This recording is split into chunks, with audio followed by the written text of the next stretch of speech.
Bismillahirrahmanirrahim. Alhamdulillahirabbil alamin wassalatu wassalamu ala asyrafil anbiya'i wal mursalin wa ala alihi wa sahbihi ajma'in. Subhanaka la ilma lana illa ma 'allamtana innaka antal alimul hakim. Rabbi shrah li sadri wa yassir li amri wahlul 'uqdatam min lisani yafqahu qawli. Amma ba'd. Alhamdulillah ala ni'matil Islam, alhamdulillah ala ni'matil iman wa kafa biha min ni'mah. Alhamdulillah, segala puji bagi Allah Subhanahu wa taala yang mengumpulkan kita, mendudukkan kita, masih memberi kita kesempatan-kesempatan untuk membaca rotib bersama-sama, baca salawat bersama, baca tasbih bersama, baca beberapa potongan ayat dari Al-Qur'an yang menjadi ayat-ayat yang paling mujarab untuk dibaca, yang akan menjadi penyembuh bagi setiap penyakit yang ada di dalam diri kita, yang akan membawa berkah untuk setiap kehidupan kita ketika kita memahaminya, ketika kita mentadabburinya, ketika kita meyakininya dengan sepenuh keyakinan, karena apa yang ditinggalkan oleh Allah Ta'ala lewat lisan Nabi kita Nabi Muhammad SAW akan selalu menjadi penyempurna dari sesuatu, akan selalu menjadi mukjizat untuk perkara tersebut, akan selalu menjadi perkara yang menjadi sumber kebaikan dalam kehidupan hamba-hamba tersebut. Karena sesungguhnya Al-Quran ini selalu menjadi mukjizat, kapanpun, dimanapun diletakkan di dalam hal apapun, akan selalu membawa kebaikan untuk orang-orang yang meyakininya dengan sepenuh keyakinan. Seperti yang terjadi kepada salah seorang ulama, salah seorang tabi'in, seseorang yang hidup di zaman setelah zamannya Rasulullah SAW. Allah Subhanahu wa taala berkehendak untuk merubah seluruh kehidupannya barokah dari satu ayat di dalam Al-Qur'an. Barokah dari lafaz perkataan yang kita setiap hari pasti membacanya, yaitu lafaz Bismillahirrahmanirrahim. Oke, lafaz Bismillahirrahmanirrahim. Siapa di antara kita yang nggak bisa baca Bismillah? Wonten, saya nggak bisa baca Bismillah. Nggak ada. Bocah cilik-cilik, piye-piye nengok, anak kecil itu sudah dipastikan mereka itu pasti bisa baca Bismillah. Saking seringnya baca Bismillah. Tapi setiap lisan berbeda maknanya. Setiap hati punya kedalaman yang berbeda. Setiap orang punya pentakdiman yang berbeda. Sekadar apa kita mentakdimi sesuatu, sekadar itu jugalah Allah Ta'ala akan memberikan kepada kita. Katanya para ulama, al-madad ala qadril masyhad. Al-madad ala qadril masyhad. Apa yang kita terima tergantung seberapa besar cara pandang kita. Semua di antara kita tadi baca rotib al-haddad. Semua kita baca rotib haddad dari awal sampai akhir. Tapi setiap orang punya porsi berbeda dari pahalanya, dari segi berkahnya, dari segi kebaikannya, dari segi perubahan dirinya. Setiap orang berbeda. Yang paling dapat banyak yang mana? Yang paling khusyuk, yang paling punya masyhad tinggi, yang punya niatan berjejer-jejer, punya niatan banyak, mereka yang paling banyak mendapatkan porsi kebaikan dari rotib tersebut. Bishr al-Hafi ini seorang yang hidup setelah zamannya Rasulullah SAW dan bukan termasuk golongan orang baik dulunya. Awalnya itu bukan orang baik, dia adalah orang kaya raya yang menggunakan kekayaannya ini di dalam perkara-perkara yang tidak diridhoi oleh Allah Ta'ala. Punya rumah besar, jadi base campnya maksiat. Tahu base camp jenengan? Kantor, kok kantor? Jadi napa? Markasnya keburukan. Dingge ngombe-ngombe, dingge nyanyi-nyanyi, dipakai untuk melakukan macam-macam maksiat di rumahnya Bishr al-Hafi. Rumahnya besar dengan fasilitas yang mewah, dengan fasilitas yang mewah. Orang-orang ngumpul-ngumpul di rumahnya ini untuk melakukan berbagai macam kemaksiatan. Tapi dikatakan Bishr al-Hafi ini pernah suatu hari beliau itu punya satu momen ketika lagi jalan-jalan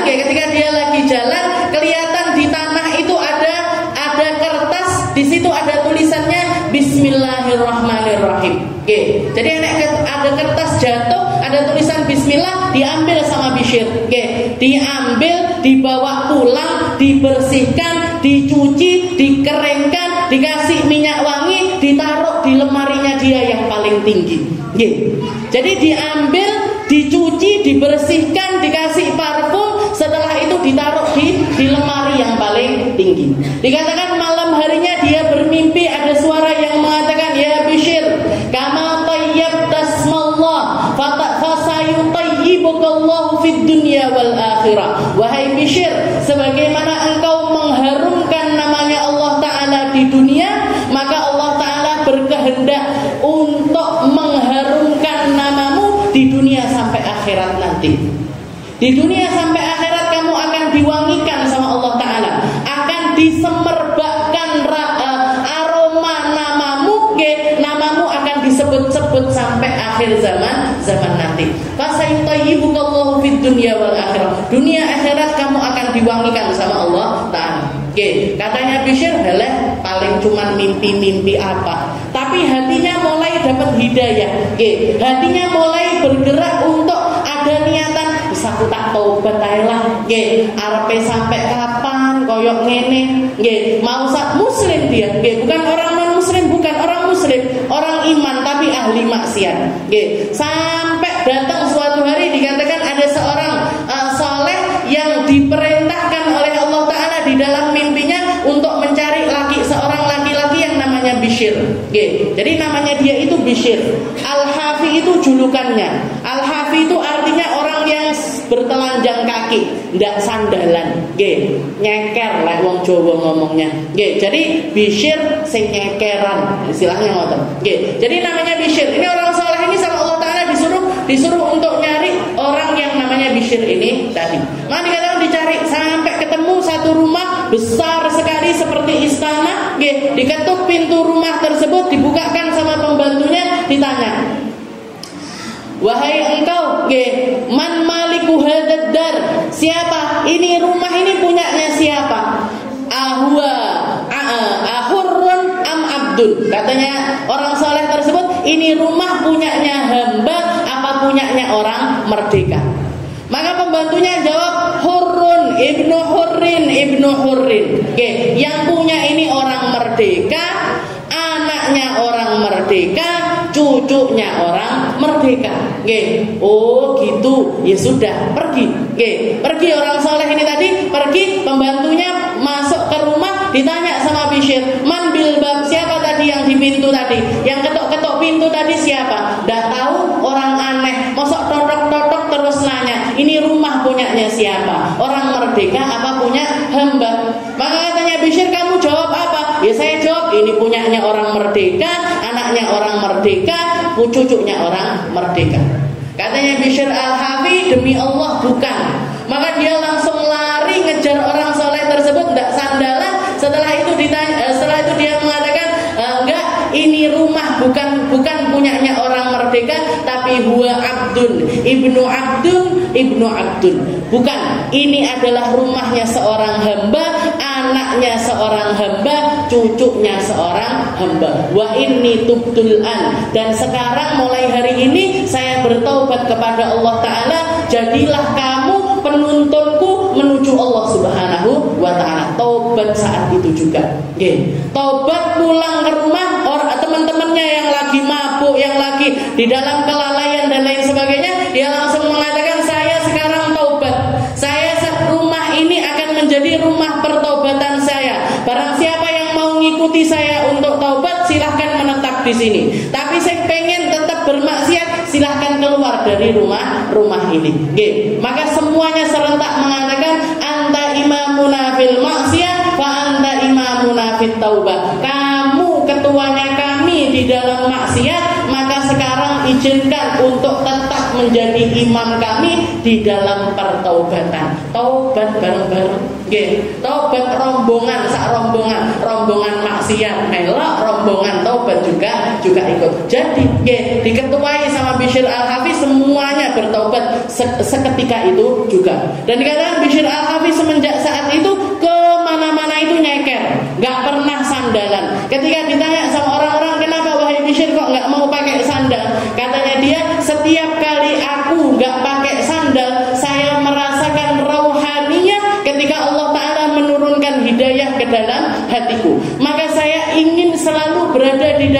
kenikmatan tersebut, pengen selalu berada di dalam haliah tersebut, pengen selalu berada di dalam kebaikan itu. Saya nggak pengen keluar dari rasa itu.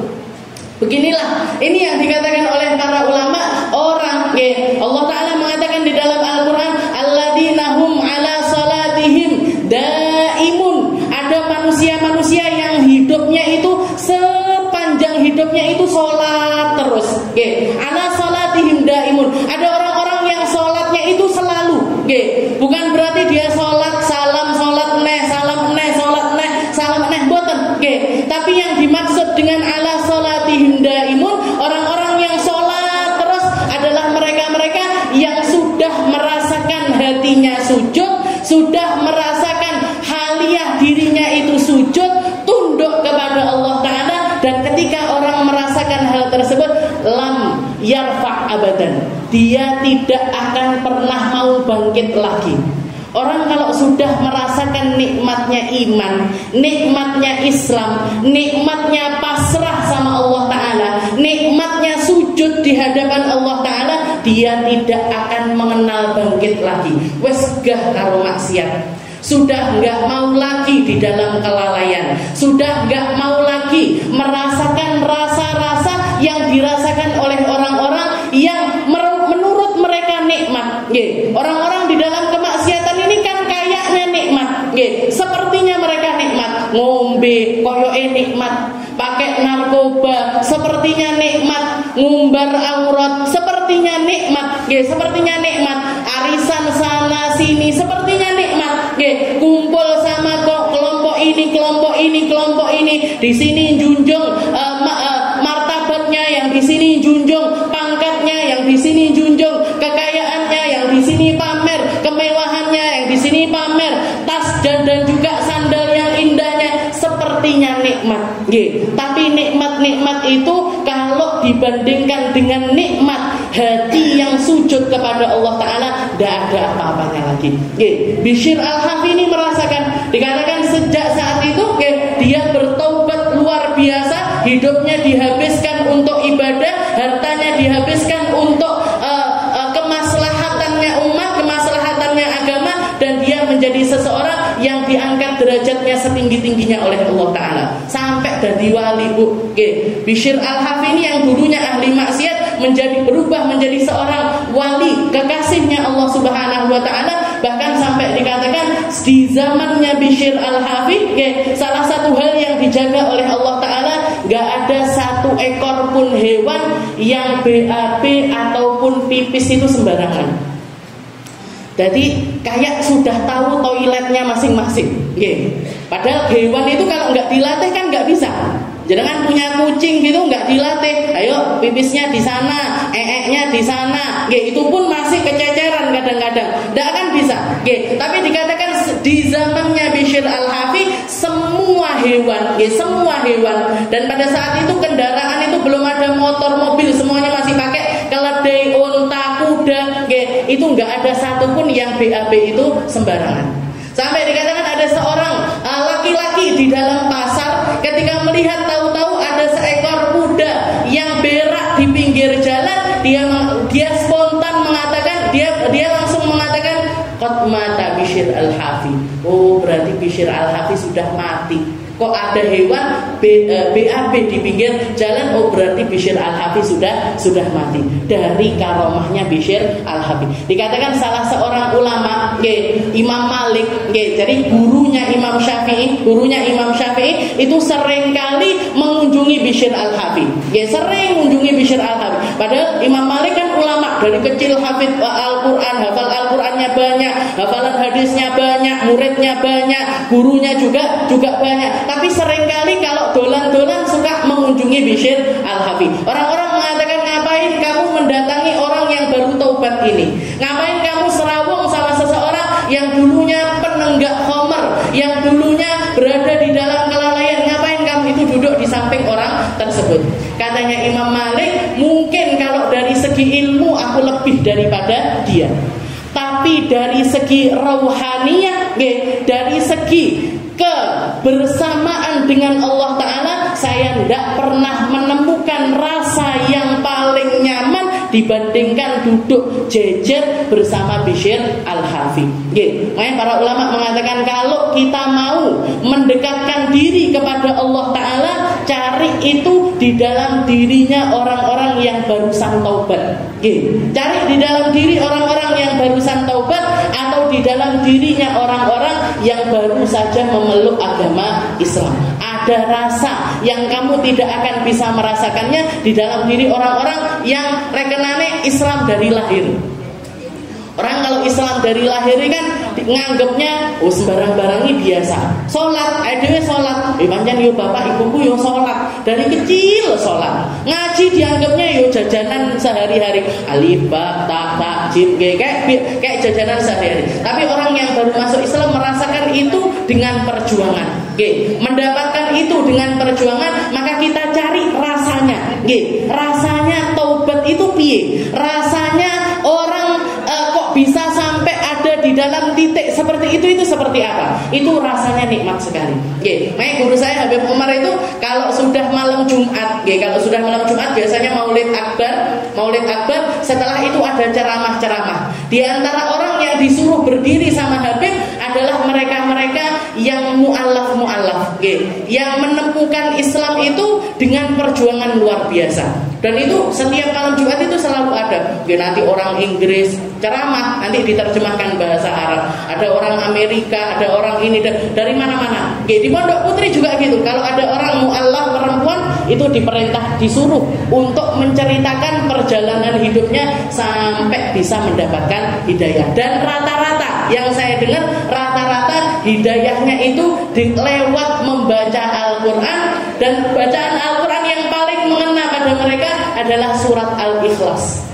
Surat paling pendek niku cemilannya jenengan gitu. Surat Al-Ikhlas ini kan cemilannya orang Islam. Tahlilan mesti enek kulhune. Ngapain baca kulhu. Tapi kita seringkali kulhu Allahu ahad. Iki apa iki? Menune tahlilan iki apa? Jadi saking dari cemilannya sampai jadi cuman jadi cemilan lisan saja, nggak sampai ke dalam hati. Padahal orang-orang non muslim itu rata-rata masuk ke dalam agama Islam ketika mereka punya momen dengan surat Al-Ikhlas. Salah satu surat yang pakai namanya Al-Ikhlas tapi tidak ada lafaz Al-Ikhlas di dalamnya.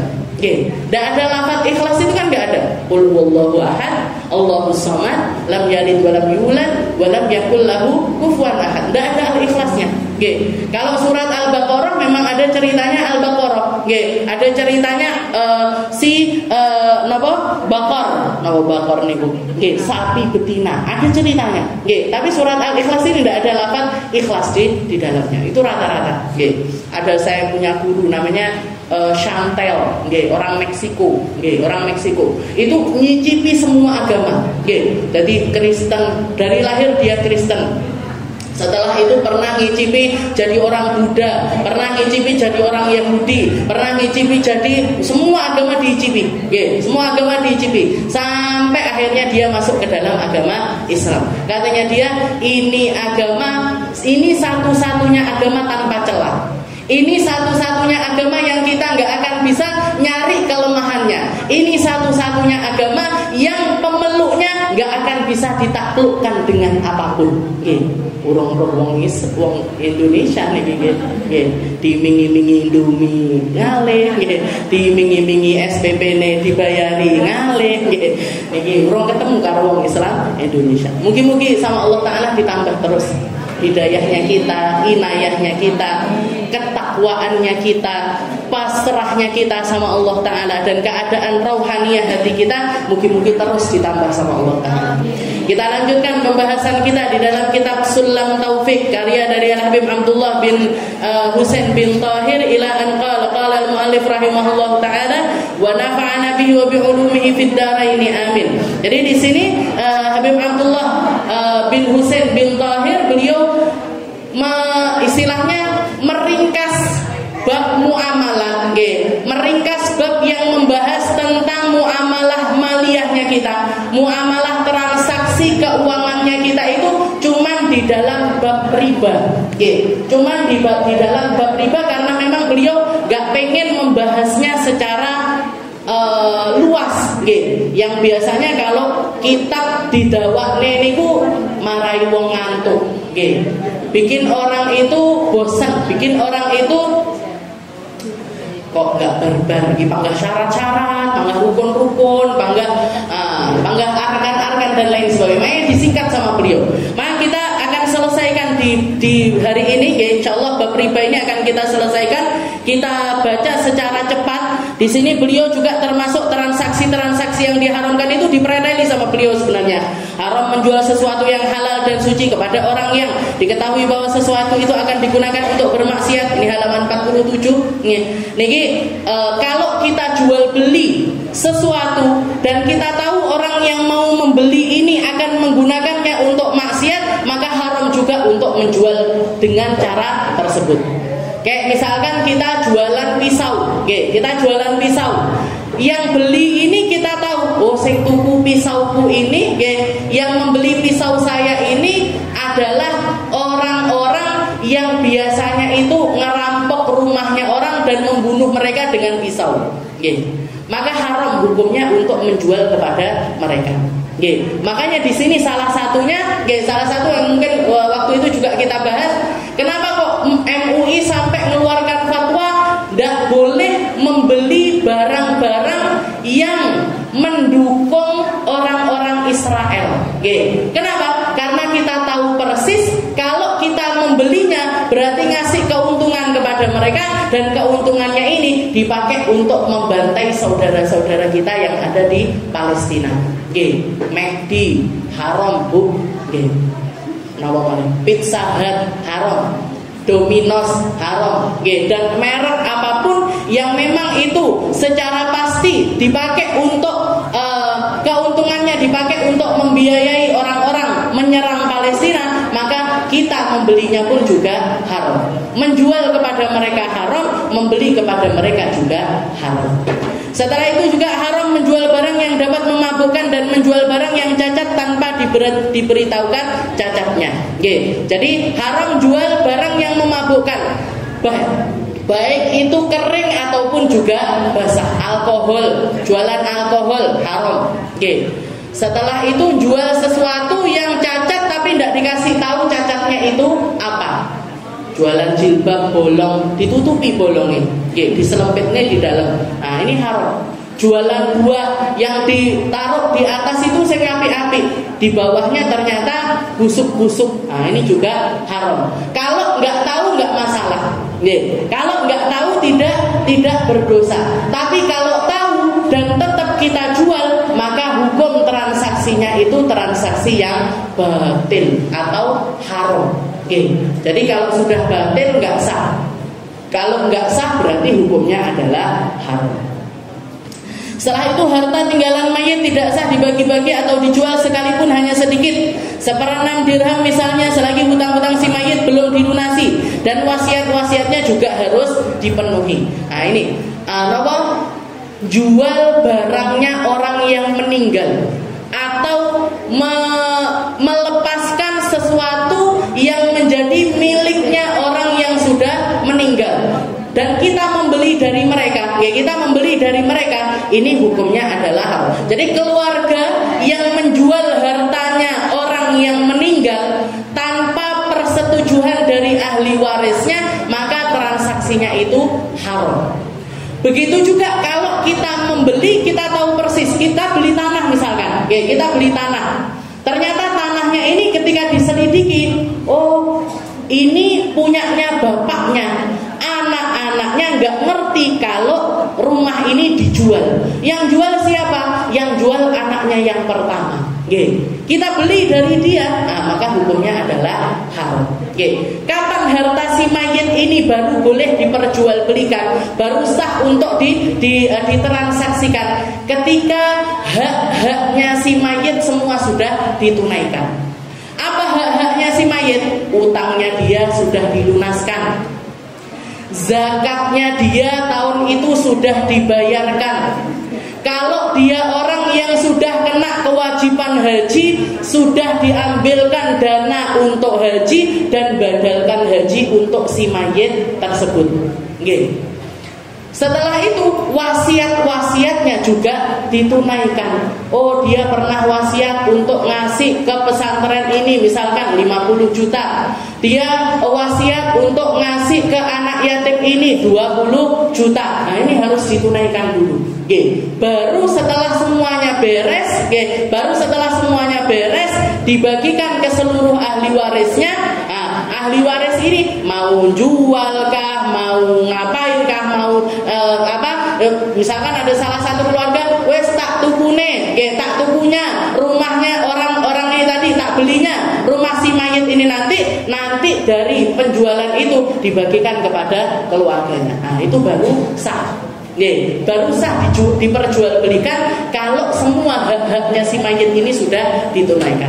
Wasiatnya sudah, kewajiban zakatnya sudah, kewajiban hajinya sudah, kewajiban yang berkaitan sama si mayit ini semuanya sudah ditunaikan, baru transaksinya itu sah. Kalau enggak, hukumnya haram. Kalau enggak, hukumnya haram. Setelah itu, haram melakukan atau mempengaruhi minat pembeli dengan maksud agar tidak jadi membeli, kemudian disuruh membeli barang orang yang mempengaruhi tersebut. Apabila sudah harga ditetapkan, jual tidak boleh ini enter. Jadi misalkan saya punya jualan, saya punya jualan rumah misalkan, saya punya jualan rumah. Saya negosiasi sama jenengan, jenengan bilang, Ustazah, saya beli rumahnya, harga berapa? Harga 500 juta, misalkan gitu. Rumah saya jual dengan harga 500 juta. Datang satu orang, ojo tuku omah Ustazah Minah, tuku omah wae lho, luweh api, luweh gini, lebih gini. Jadi istilahnya niki kalau kita ngomongnya orang ketiga di dalam sebuah transaksi. Orang ketiga di dalam sebuah transaksi. Ini hukumnya adalah haram. Kapan kita boleh masuk ke dalam jual beli tersebut? Kapan kita boleh masuk ke dalam jual beli tersebut? Ketika jual beli pertama sudah selesai dengan transaksi ataupun dengan pembatalan. Dengan transaksi atau dengan pembatalan. Kalau masih ada di dalam transaksi, masih ada di dalam negosiasi, kok kita masuk, maka itu masuknya kita tadi itu hukumnya adalah haram. Dan kalau sampai orang ini berpaling kepada kita, beli barang dagangannya kita, maka hukumnya adalah batal atau ada dosa di dalamnya. Kalau saya kasih contohnya zaman sekarang ini, kalau contohnya zaman sekarang ini, kita jualan barang dengan promosinya orang lain. Kita jualan barang dengan promosinya orang lain, nebeng promosinya dia. Nebeng promosinya dia. Ada orang iklan misalkan, ada orang iklan, Bu, saya jualan promo jilbab ini, beli 2 gratis 1. Beli 2 gratis 1. Kita unu bawa dagangan yang sama, punya saya dong. Bukan 2 gratis 1, 2 gratis 2.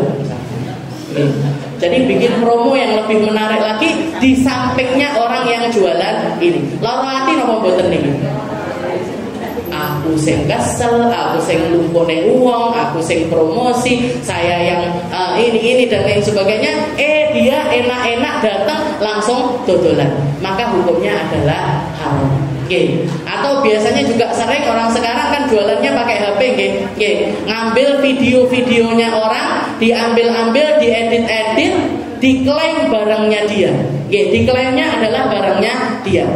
Ngambil fotonya model-model artis-artis, artis-artis yang pakai baju harganya 1 juta misalkan. Harganya kalau beli di artis itu atau beli di barang yang original itu harganya 1 juta. Kita bikin, kita jahit barang yang sama dengan model yang sama, dengan model yang sama. Setelah itu mengatakan punya saya harganya lebih murah, 500.000 aja. Pakai fotonya dia, pakai promosinya orang tersebut. Nah, gimana ini hukumnya? Haram, tidak boleh. Kenapa? Karena yang jualan asli ini pasti sakit hati. Pasti sakit hati. Ada orang bikin konten, jualan roti, misalkan ini bahannya ini begini. Setelah itu dia jualan, roti saya harganya satu toples 100 ribu. Kita ngambil videonya dia, ngambil fotonya dia, kita jualan dengan harga di bawah itu. Saya dong 75 ribu. Gimana hukumnya? Haram. Tidak boleh. Jadi masuk ke dalam satu penjualan yang kita nggak dapat izin tentang pemasarannya dari orang tersebut, maka hukumnya haram. Kecuali kalau kita jadi resellernya dia, reseller. Jadi ada orang jualan, merek ini, harganya satu baju misalkan, baju harganya 1 juta. Kita izin, Bu, saya diizinkan nebeng, tak ikut jualan, saya tak ikut jualan, tak bantu untuk menjualkan, ya sudah, tidak apa-apa Bu, nanti saya diskon 30% atau saya diskon 20%. Jadi misalkan jenengan jualkan harga 1 juta, nanti keuntungannya 200 ribu tak kasih. 200 ribunya jadi badine jenengan. Nah, ini kita pakai promosinya dia, pakai ininya dia, monggo. Tapi kalau asal ambil, nggak pakai izin, apalagi kalau yang punya ini nggak ridho, maka di situ transaksinya menjadi haram. Haram pula membeli makanan saat paceklik.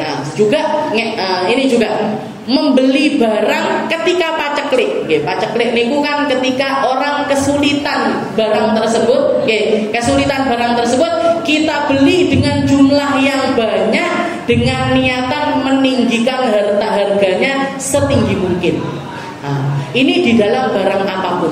Kayak kemarin misalkan ketika corona, ketika musim corona, ketika ada virus yang luar biasa menakutkan, masker jadi sesuatu yang langka, hand sanitizer menjadi sesuatu yang langka.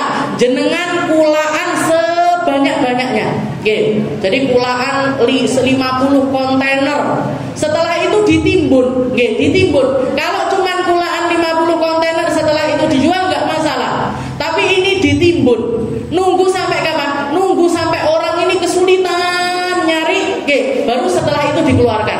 Dikeluarkannya pun dengan harga yang nyekik. Yang masker harganya misalkan 10 ribu, kita jualnya 100 ribu.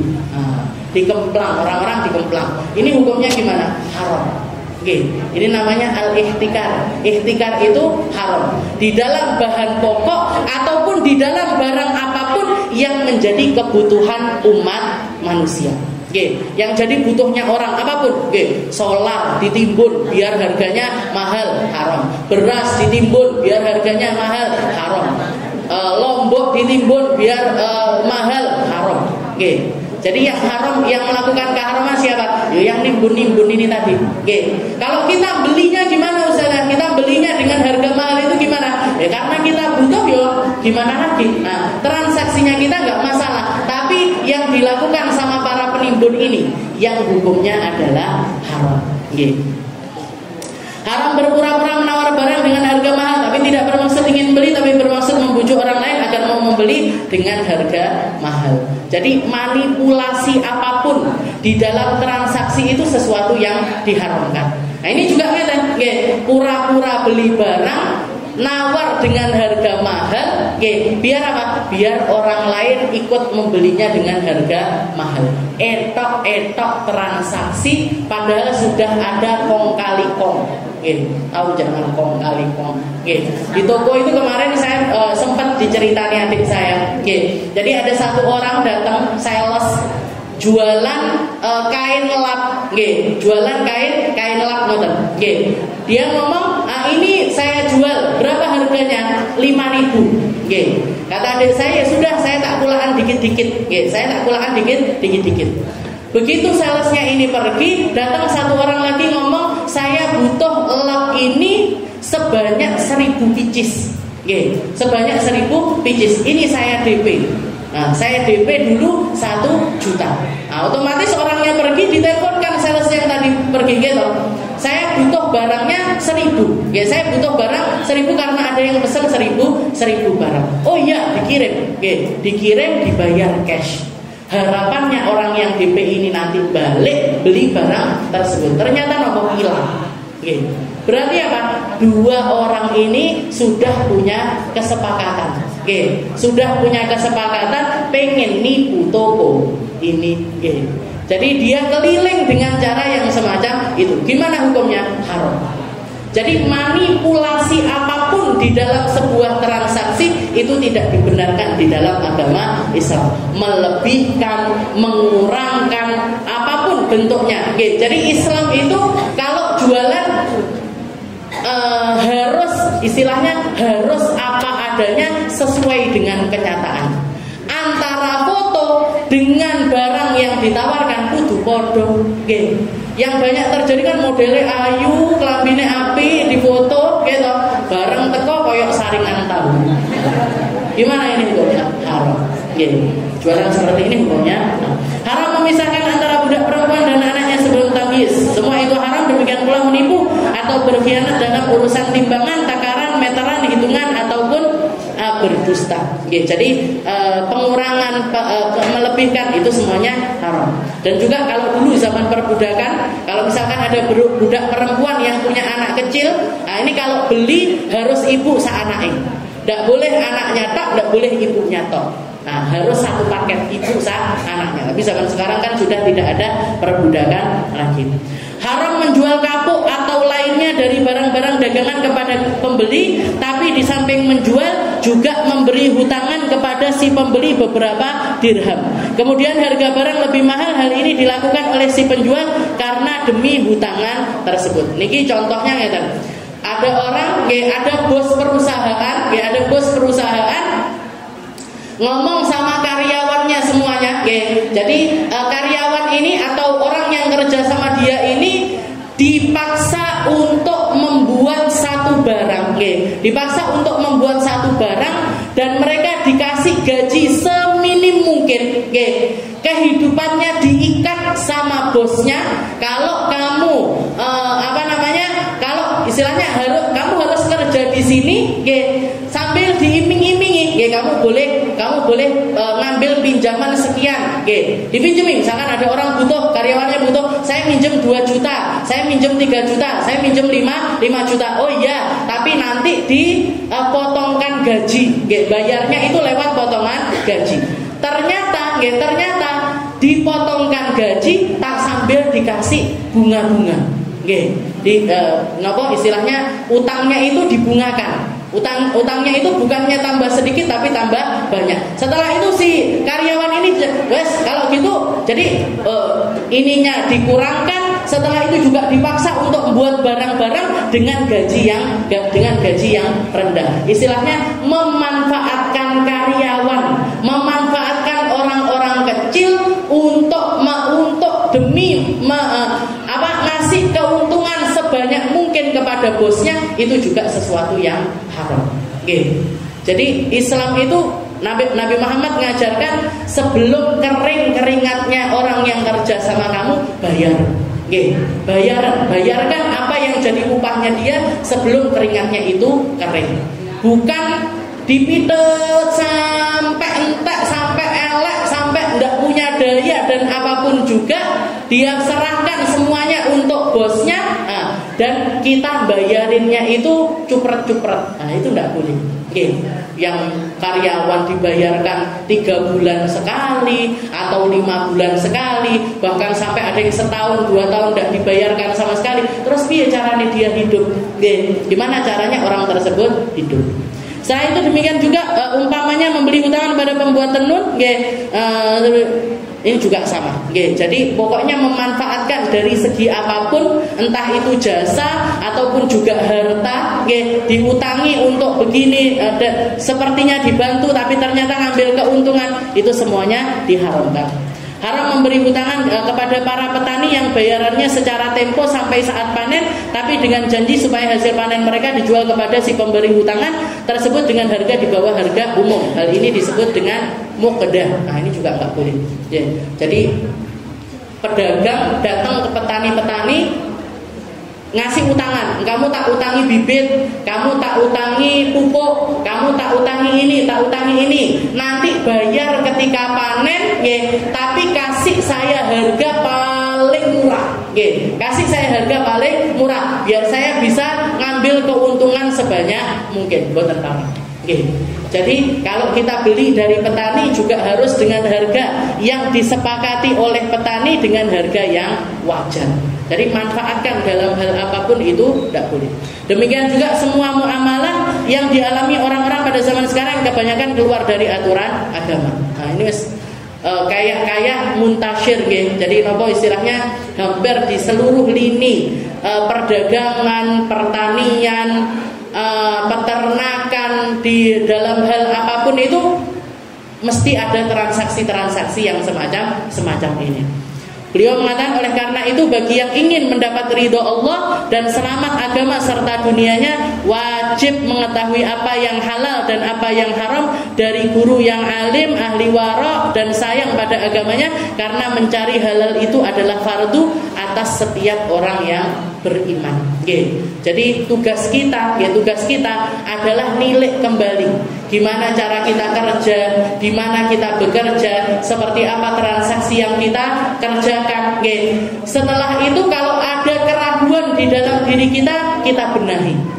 Istilahnya kok koyoke enggak pas, koyoke enek sing salah. Kalau kita enggak ngerti mana salahnya, di mana letak salahnya, tapi kita merasa ada keraguan di situ, jenengan tanya sama ustaz, sama ustazah, sama orang-orang alim, sama orang-orang yang ngerti tentang agama, agar nanti diarahkan, agar nanti diajarkan, karena hal-hal semacam ini sangat banyak sekali di sekitaran kita dan sudah kayak menjadi sesuatu yang lumrah untuk dilakukan. Menjadi sesuatu yang lumrah untuk dilakukan, padahal di situ ada banyak keharaman, ada banyak kesalahan.